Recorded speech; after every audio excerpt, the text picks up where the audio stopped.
Okay, fine, cool. So yeah, hi, Jeannie. Hello. Thank you for joining us here, and uh, and yeah, I think we have an audience here. And hello, everyone. We have Jeannie here. Hello. Uh, so yeah, her the pen name that Jeannie uses is D Fox, and the novel's name is The Gentleman's Code. So yeah, so Jeannie, if you could, tell us about a Mhm. little about your book, The Gentleman's Code, to the audience. First of all, hello everyone. I'm very, very happy to be here and thank you for being with us today because we're going to talk about a book that was recently published by Yuki Ito. It's called The Gentleman's Code, and I actually received it just recently, and you can see it. Wow, that's great. And it's It great, looks and I good. love it. Yeah. And it looks great, and the graphic designers did a great job with everything, and I really love it. It's a Victorian novel which is set in 1852. It's a historical Victorian novel which centers the love interest of. It's a very classical and popular trope of someone who is from the upper classes and someone who isn't. However, there is a twist because I really like twists. And the twist is that the love interest of the main character, the Lord, is actually a man. And this is something that was considered illegal at the time when the novel is set.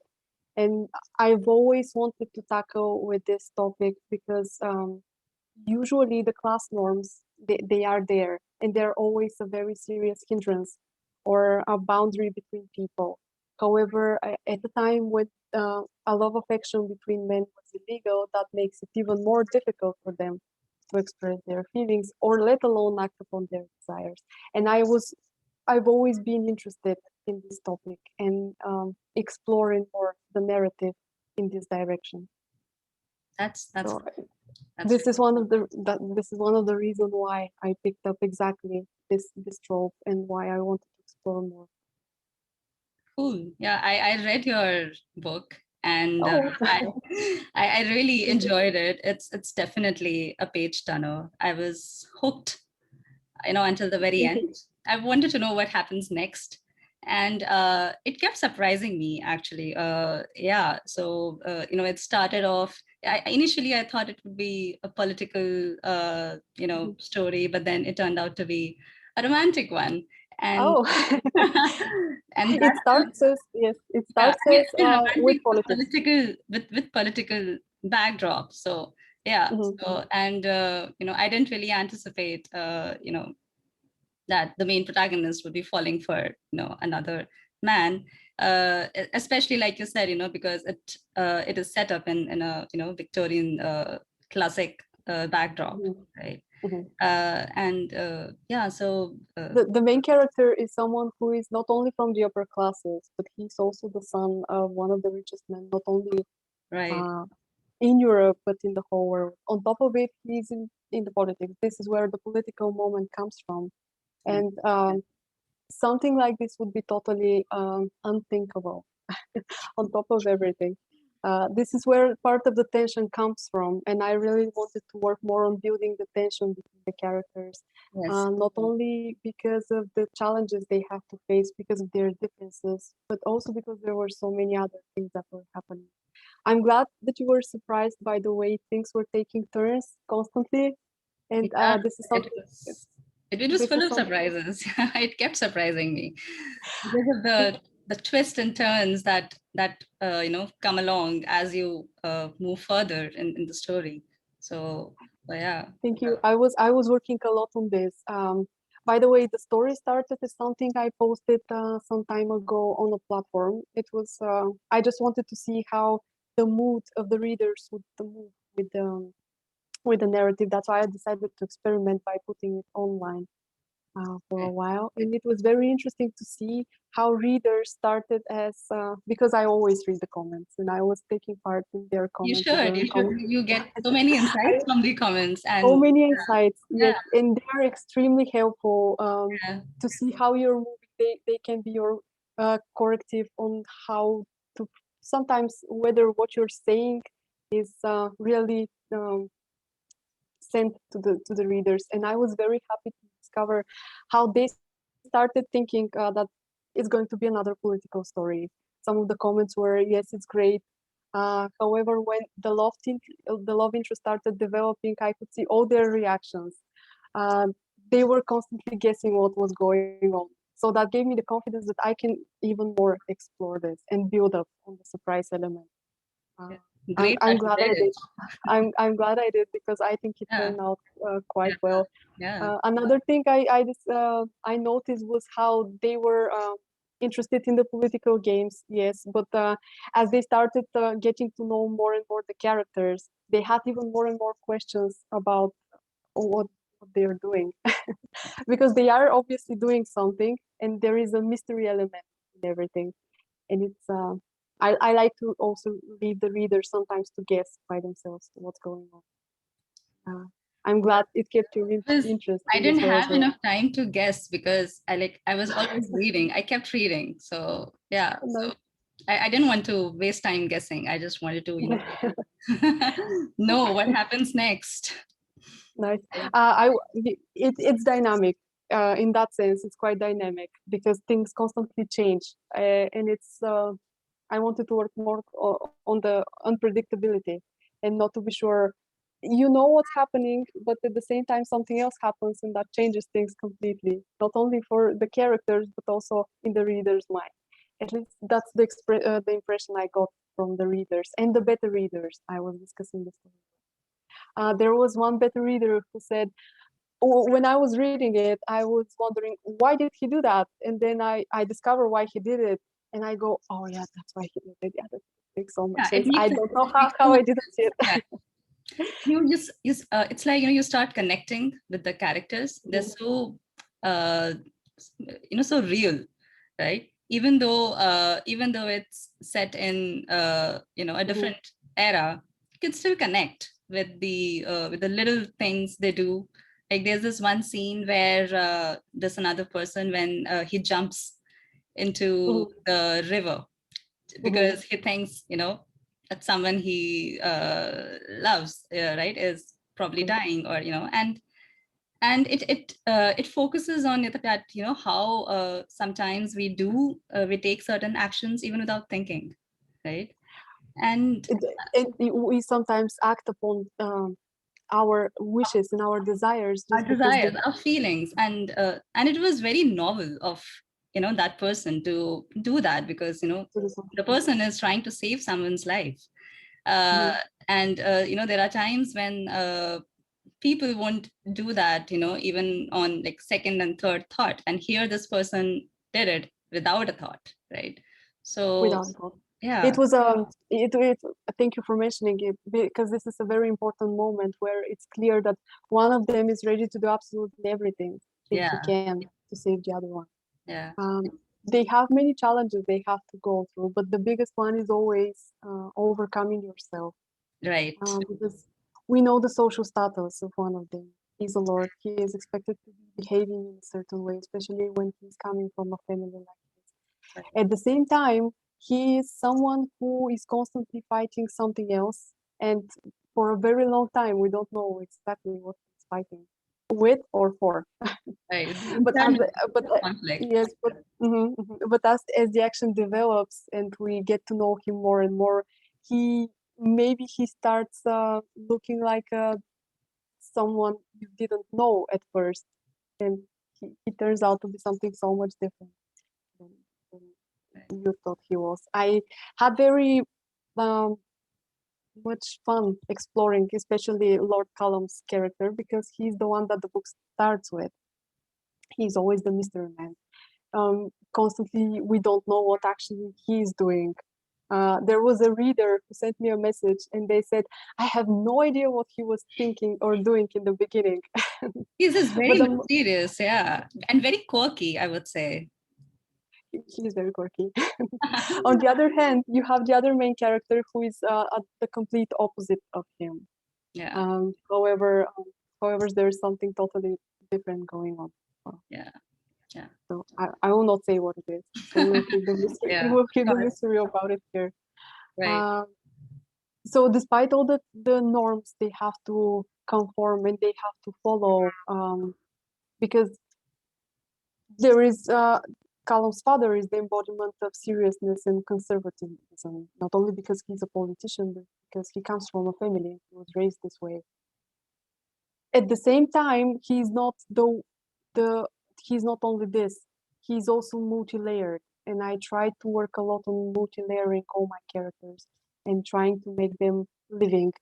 As you said, I really wanted them to have the flaws of a normal person, an actual person, because there are many characters who are perfect and people look up to them. However, I wanted to have someone who resembles a real person as much as possible, with all the flaws. Yeah. Actually, we sometimes fall with a character's flaws much faster than with their positive and positive quality. Right. So, Right. You don't want to color them in black and white, right? You want yes, to like, because I think no one is black and white, right? It's always, exactly. I don't think there is anything in life which is black yeah, and white. They're exactly. always somewhere in the gray area, gray spaces of Exactly. morals. And Right. this is a topic I'm definitely exploring a lot in my narrative, also in the books I've been reading, because um, the books I've read have formed me as the type of writer I would like to be. And I've always been impressed by characters which are neither very good or very bad, because no one is only bad, or Oh, they're good. always somewhere. Right. They're always somewhere. Right. Um, it's very easy to make someone do something bad in a book or do something great, to be the perfect example of a hero, but it's very difficult to justify why is he just bad.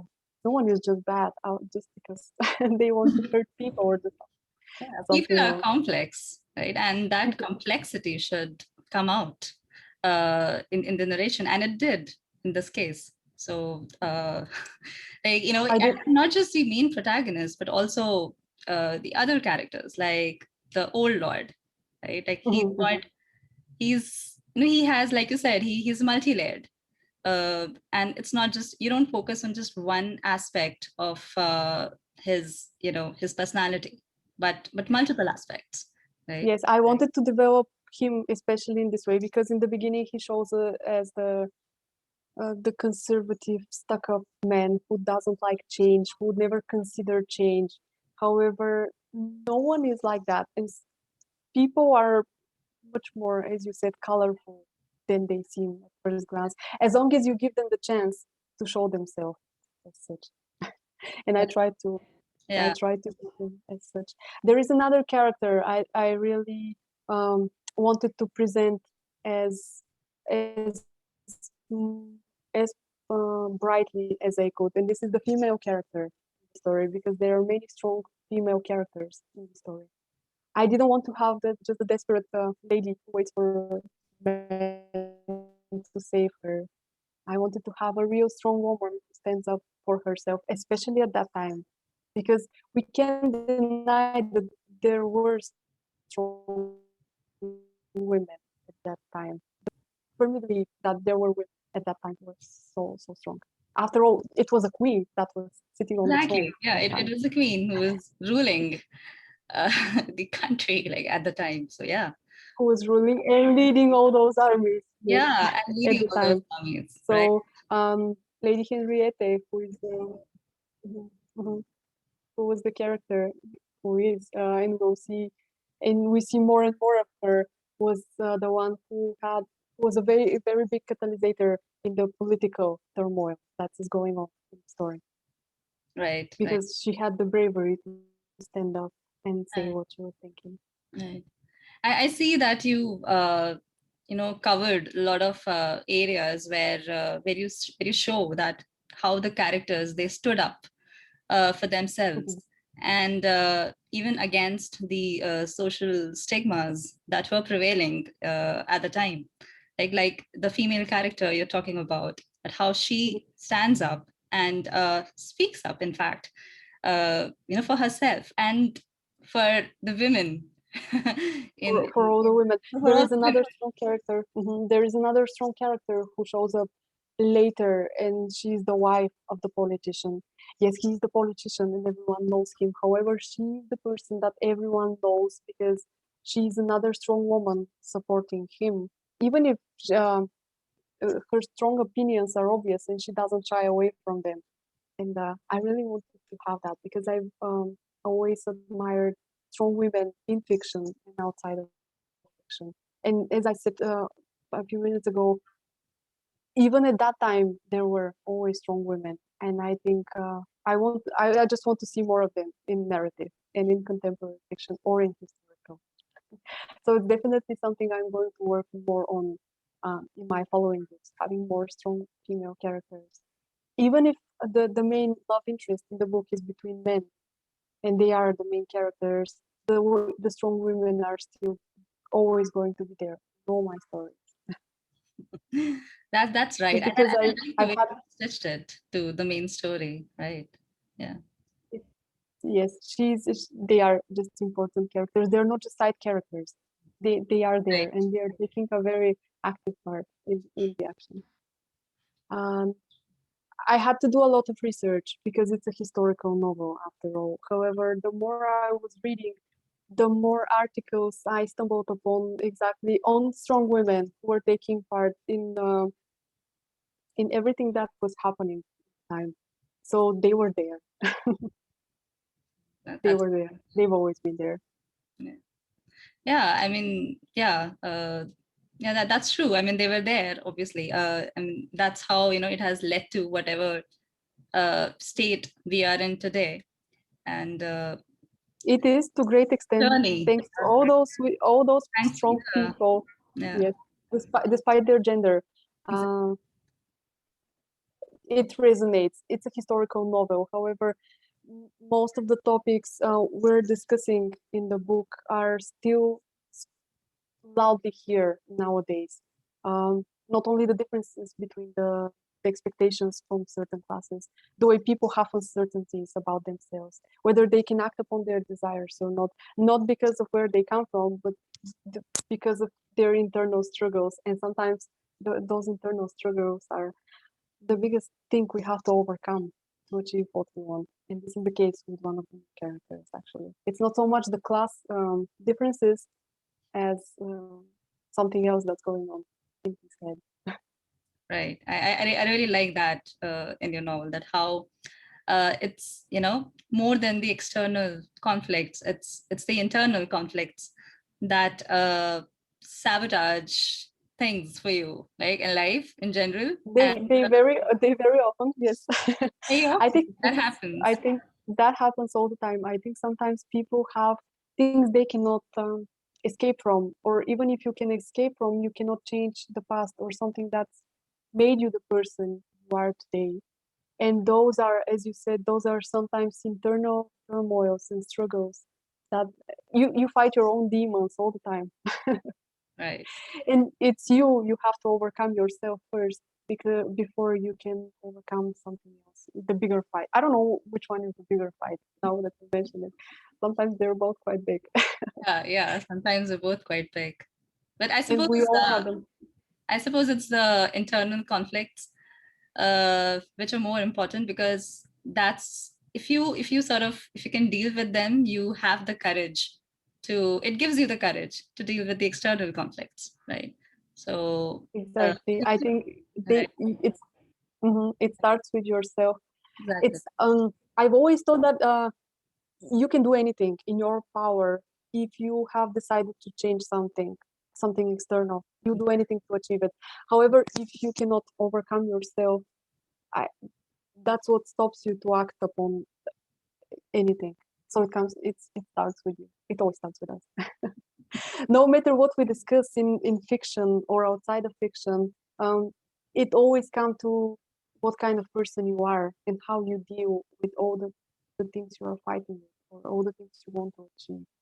So in that sense, books are not just about characters or just about a fictional story, but it's often just a person's story. It could be you, it could be of course they're a combination of different types of people, psychological stereotypes sometimes.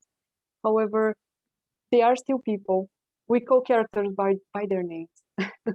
So in our head, this is when I think I've always thought this is when you start thinking of a character as someone who could be a living person.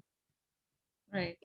And this is something I noticed when I was writing the book, that people gradually began calling the characters by their names. And for me, this was my small biggest success, because they Yes, started yeah. discussing them as, why did Callum do this? No, but Oliver would never do something like this, for example. And when you start talking and discussing characters as if they were actual living people, I think I've achieved at least partly what I wanted to say. Yeah, you did. Like, I think a book is successful if it activates your imagination. And this Mhm. particular one, I think it overactivated my imagination. So yeah, I must say that that well done. Thank you. I think one of the best things about writing and being a writer is the ability to to use the words, because words are just words very often. However, if you manage to combine them in a way so that someone can imagine what's happening, and making someone imagine something is a great achievement. And this is what fiction does. Um, I had to do, of course, a lot of research on because it's a historical novel. And Yeah. one of the trickiest parts about it is that you have to research every single small thing, just to make sure that it reads as a historical novel, and Yeah. it feels like it.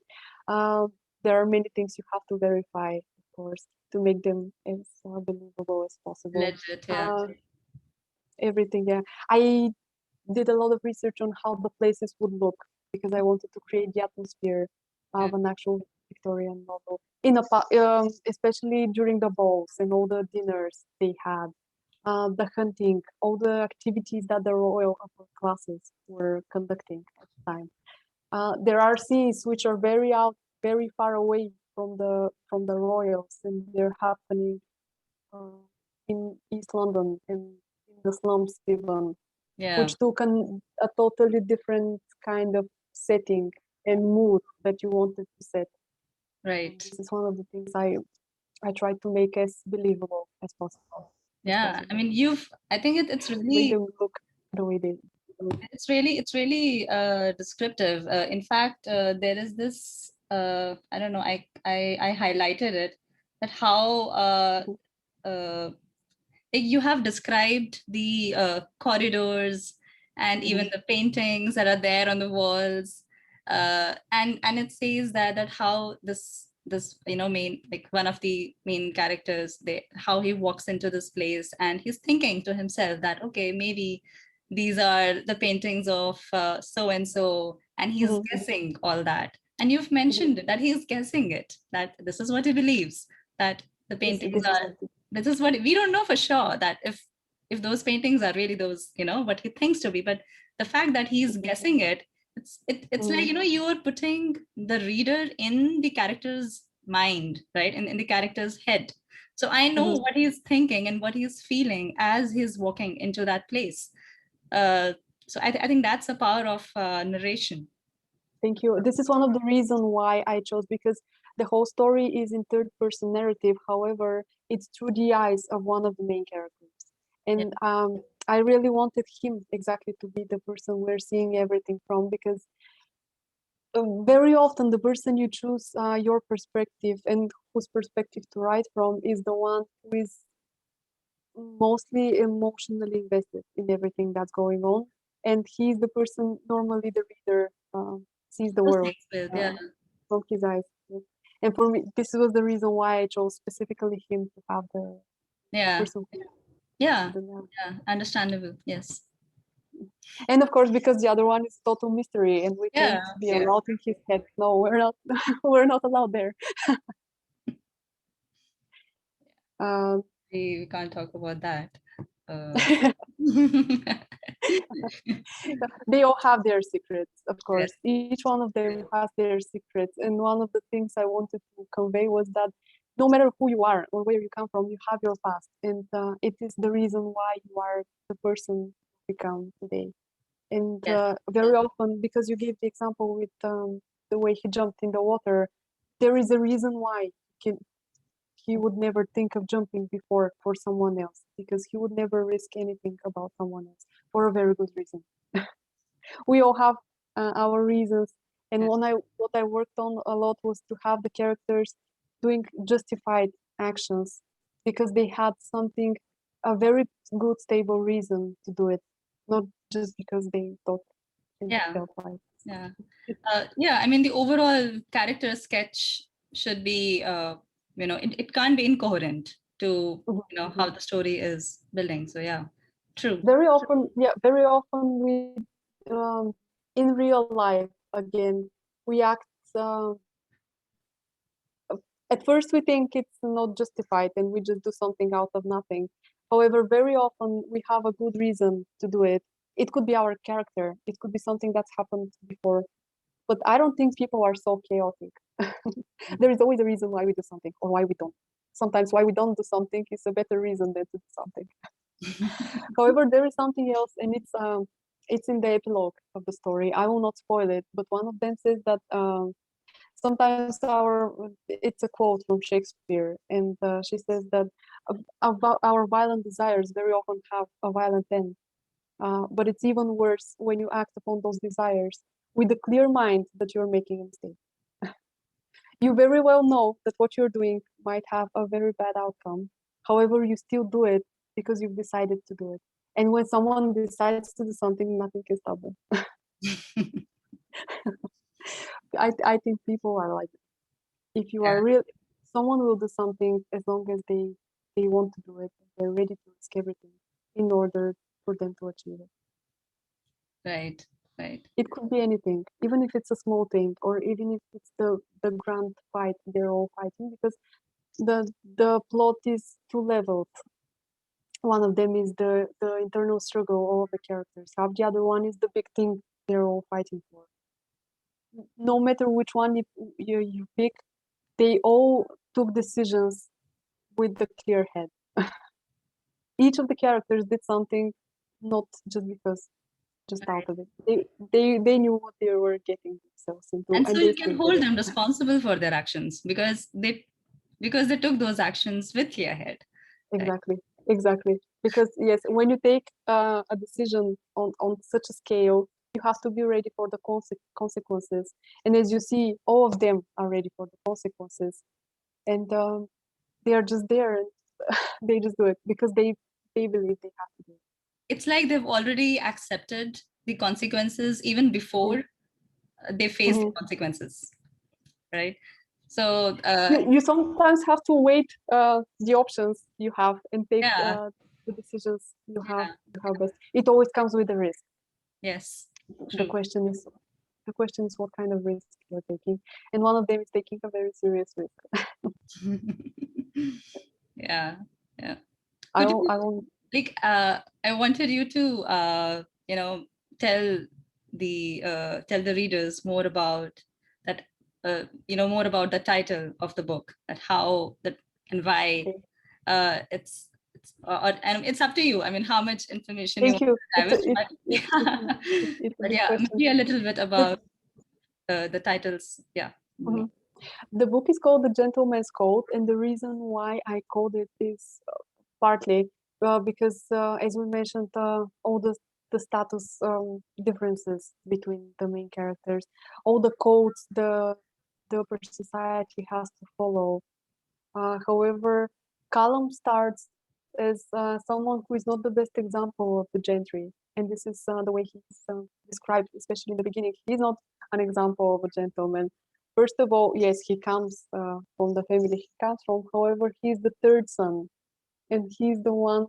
No one thinks he might be the head of the family, although we never know. don't know. And I was sure that you never know. You never know.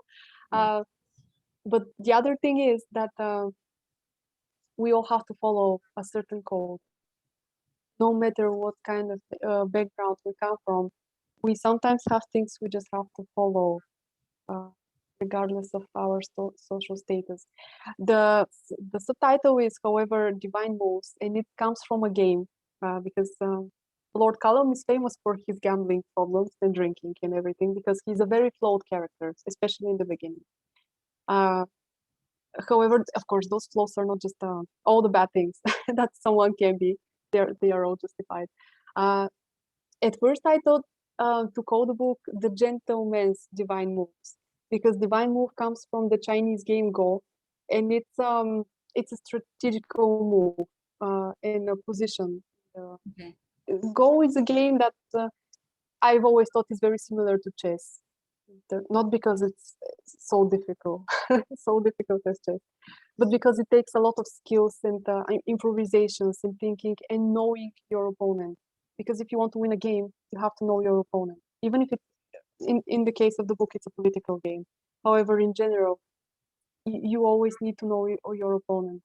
I know they say that in a game or in a fight, someone is always stronger, but you don't know who that is before you actually start playing the person. Right. Yeah. And divine moves is a position in the tiles where you don't know what's coming. It means that you both reached a spot where you don't know how you can predict how the game is going to continue. So you have to think of ways which are not the obvious one. And this is the reason why I chose it, because it takes a lot of improvisation sometimes to play out this move Right.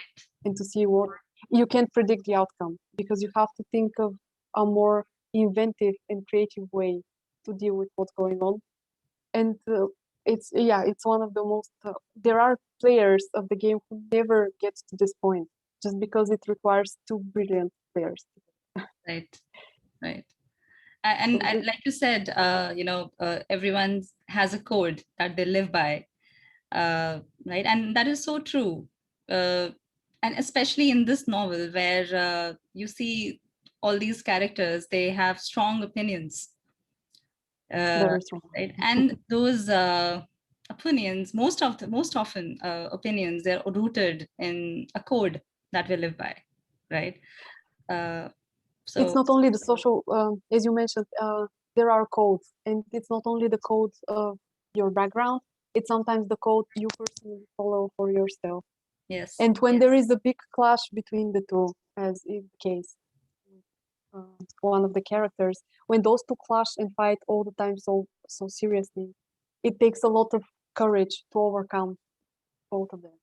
You cannot break it, you cannot bend, but maybe you can bend it or find a way, just as in the game, to move past this and do something bigger out of it. Right.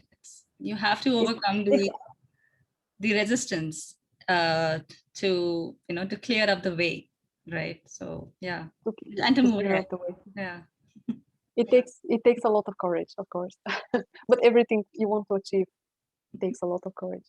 yes, that's true. It's actually great because you can see the journey that each of the character undertakes. They don't know that they are on a journey, but like after you've like at least in my case, after I had completed like more than half of the novel, I could see that okay, so I could see the starting point of each character, and then sort of map them to where they had reached, and and I think that's what kept me going, because I wanted to know where this path will lead them to finally, right? So you can see that they have taken this journey, and that's how it is in real life as well. It's how it is. Yes, in real life and in fiction, you have to live with the choices you make. Right. That's why you make them. Sometimes the choices you made are the best ones you could have, although a best choice is very subjective, because at that moment it could have been the best choice, but later it turns out it's not. But this is how it's in life. You can't always predict what's going on. What you can do is outweigh all the bad and the good things that would come from a choice and as a result of a choice, and you just have to decide. Right. You choose your destiny. To some extent, I say you choose your destiny because, of course, there are things like where we come from or background. It's exactly like a game. You work with what's being dealt. Unfortunately, you cannot change the game midway. You cannot change your cards or tiles or figures. You cannot change Yes, mid-game, you cannot just change it. And if you say, I stop playing, that's the end of it. You cannot Yeah, you cannot stop playing. fast forward or fast Right. forward. Right. So you have to deal with what's being given to you. And that's what they are all doing, because they are all very different. As you've seen in the narrative, there are characters from all kinds of backgrounds. And Right. I wanted to show that everyone is trying to do something based on the cards they've been given. Yeah. Yeah. And that's how their In a way, yes. their individual personalities, they come up. Mhm. That's how. Yeah. It's just like in life or in a game, you learn a lot about someone if you play with them or if you fight with someone together, especially if you're not prepared for it, because some of them get caught up in the whole action by accident, Right. and that's when you start discovering more about yourself. However, as it's a romance novel, because we started with this, the romance is also a very big motive for one of them, because he wasn't prepared for it. I think neither of them was prepared for it. And this is the biggest surprise. One of the biggest surprises was that because Oliver, who is the other main character, had a very clear path he was supposed to take. You can see it in the beginning. However, things change because something happens that no one's predicted, and this is the attraction between the two, Right. which is another stone that could flip the whole carriage. Okay. And in a way, it might. So there's a question from the audience. It says that like, when is your next book coming? Because of the ending Mhm. in this story. So Oh, I am currently. Will not spoil it. we won't spoil it. Yeah. I know the book stops at a very important moment, and I'm currently plotting the next part. I'm doing the research. I want to make it as dynamic and as exciting as the previous one, and I'm working a lot on building the characters even deeper, on seeing more about the past of one of them, because we know relatively enough about some of the characters, but there are characters we don't know a lot about Oliver, especially with this ending. So I'm going to work more, and I'm currently doing the research and I'm doing the outline of everything. Great. Hopefully by a few months it should be, and Wow. I hope you see it. Yes. Yeah, I'm looking forward to it. So yeah. Thank you. Thank you. It's going to be as dynamic, if not more, and there will be a few more surprises there again. So because I like the surprises and keeping the reader's attention by having a page turner occasionally and just changing things abruptly because Right. of something small or sometimes yes. And building on uh, the character development. When you know where you're going, you can better build the characters and the direction they're taking. Yes. Yes. It's important to have a clear character sketch of Mhm. at least the main protagonist in I mind. think Yeah. I think at least even if you are not sure where exactly they are going, it's good to know them well. I sometimes ask myself questions about the character which may not have any relation to the narrative, but I think I need to know them. It's the same as knowing someone. You sometimes know very small things about someone, for example, what their favorite color is or what kind of music they listen to. But this is something that makes them even, they speak about the person as well. Right. All the small details are important. Right. They build you as one. It's the same with characters. So I'm exploring even further the past of one of them. That's great. That's great. And I think there's another book that you've just published, right? Mhm. Uh, I just published it, by the way, and I don't even have it with me yet because it hasn't arrived. And it just came out. It's called Grey Days, and it's very, very different from The Gentleman's Code in terms of setting. I okay. still try to make it as multi-layered characters as possible because this is always something I've wanted to work on. However, it follows the story of teenagers. It's quite psychological, and it's not so dynamic in terms of twists and turns, but it's dynamic in terms of how the characters change throughout the whole narrative. But we're going to present it later. Yeah, So we'll readers talk will be about it able.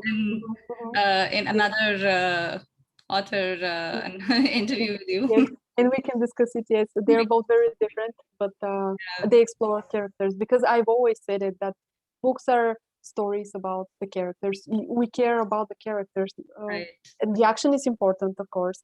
However, it's not related to the genre or anything. If you care about the character, it doesn't matter whether it's a crime novel or a fantasy one. right, You just want to know more about the character and where he's going. As you said, you want him or her to take you to this journey, and you want to be there because they're going through this, and their story becomes yours, even if it's for a few days or for a few weeks. You are there with them, and that's their story is your story for a small piece of time. right, right. Like that hunting Or scene, sometimes in your book, where despite the setting, which is hunting, the conversations that happen, they are very pleasant. also there is a hunting scene in the Gentleman's Code, and this is one of the scenes I worked a lot on, because hunting is there is always a connotation behind each word. When you hear hunting, you have associations in your mind. They could be different and differ between people, but you always have the idea of what hunting is, how important it was for the upper classes at that time. However, I tried to change the common idea of what hunting is. And as you said, I worked on a totally different kind of dialogue and a different message that the hunting conveys in the whole story. And the whole connection between violence and people and government is a bit overturned.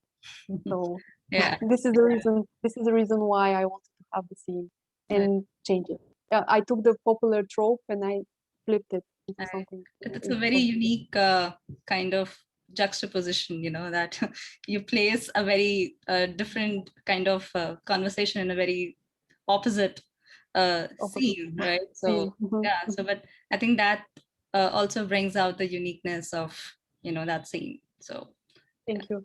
There are a few more scenes where I wanted to also change this, where on the outer level and on the surface level, nothing dramatic is happening. For example, it's a conversation between the two main characters while they're traveling.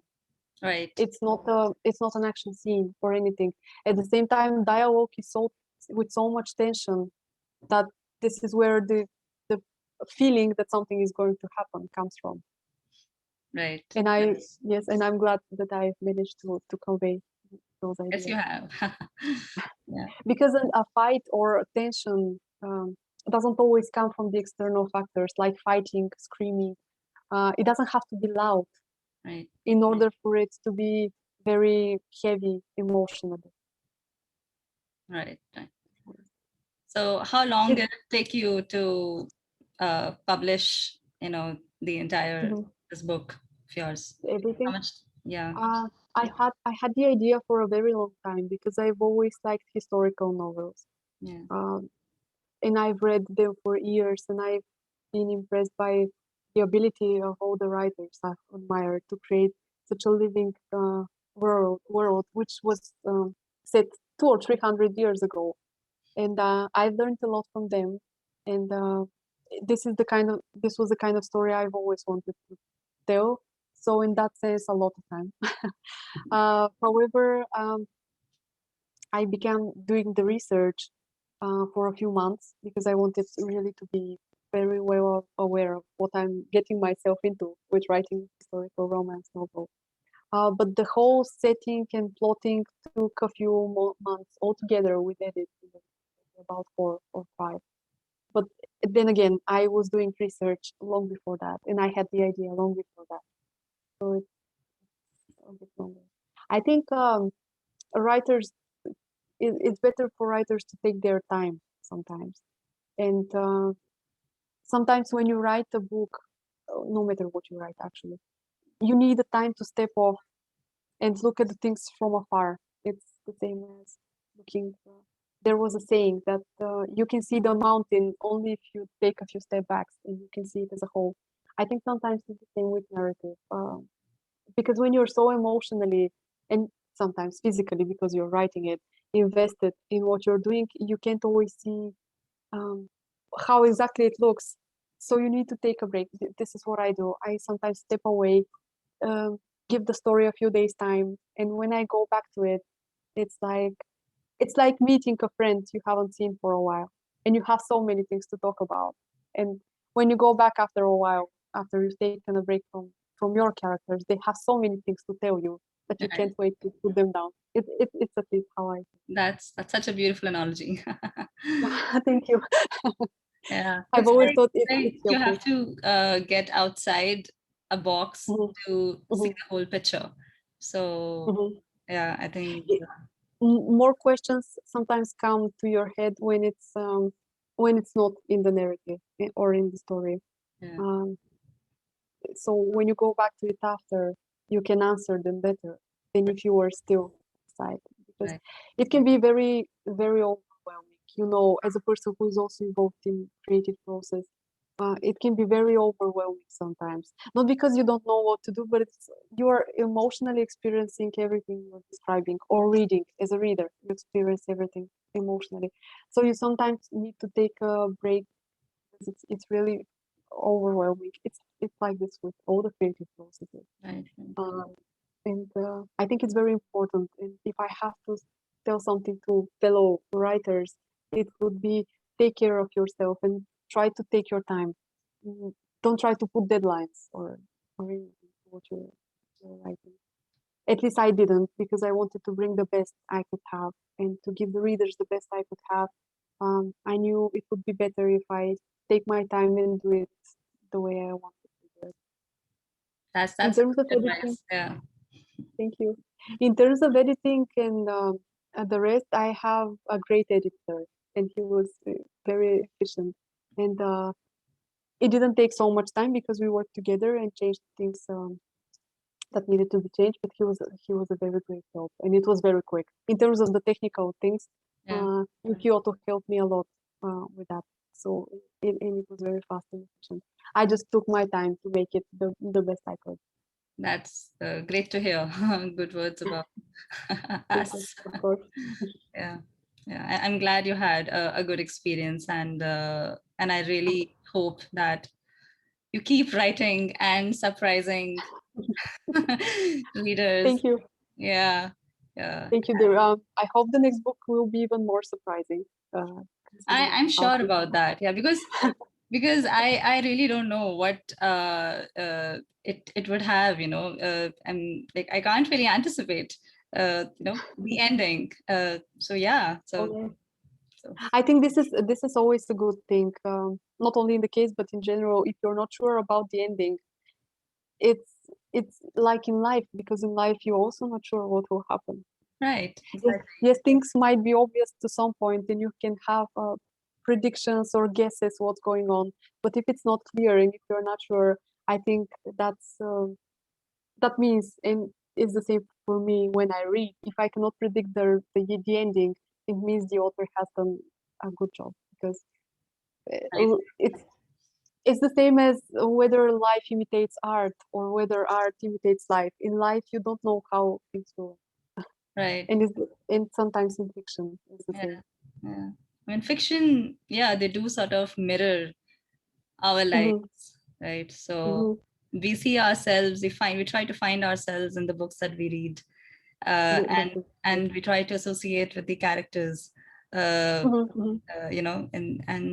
and I think if the readers can connect well with the book, Hmm. if they can connect with the characters. Hmm.